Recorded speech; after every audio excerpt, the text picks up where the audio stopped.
when I was young, I had two very good parents. I don't have problems. I had wonderful.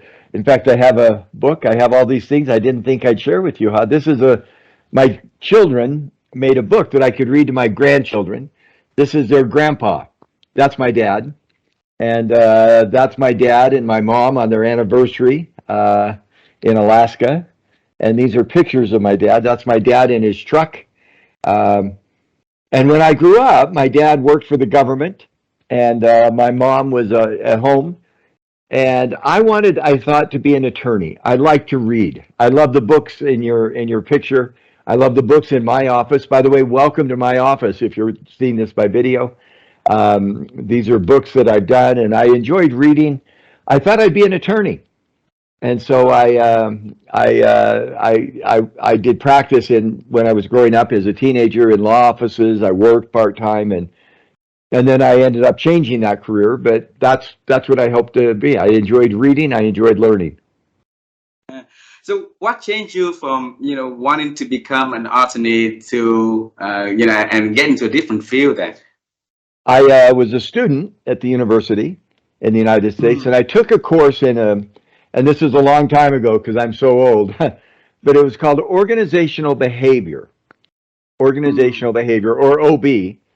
And the professor, I should have his picture here, got my imagination. He came into the class and he said, our lives are shaped by the organizations, the families we live in, the places we work, the stores we shop in. Everything we do is shaped by an organization. The clothes you're wearing, the glasses you wear, my headset. Organizations build everything in our lives. That Microsoft that builds the system. And he said, I want you to go study organizations and write a paper about what you learned. So I was an English major. I'd read a book. There was an old English book called Beowulf.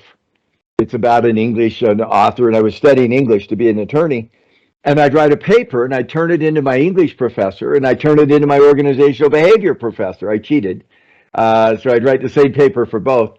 And the English professor said, that's weird. And the organizational behavior professor said, that's great. Keep writing. And at the end of the semester, I had written, I think, a 10-page paper every week for 15 weeks.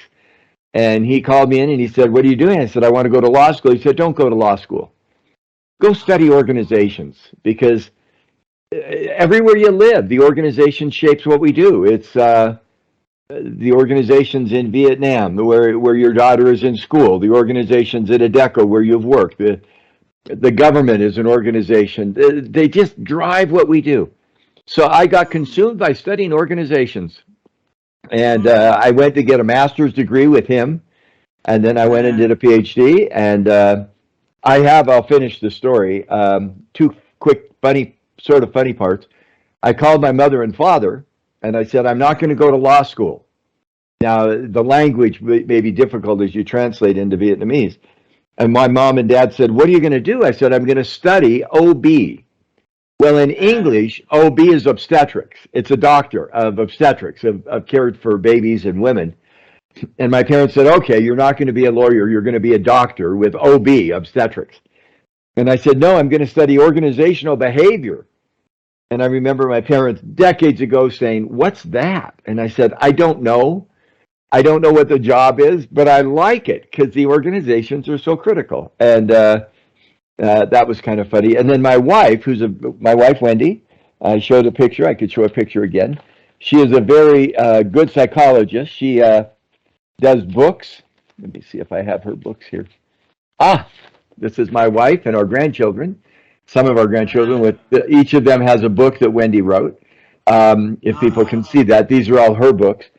She's quite a good psychologist. And she said, Dave, you have another English term, and I apologize for translation, called OCD. In English, that's obsessive compulsive disorder. And Wendy said, Dave, you have OCD. And I said, I'm not compulsive. And she said, no, it's organization compulsive disorder. You love to study organizations. And that's what I do. I study organizations all the time. It's my passion. It's my interest, even to this day.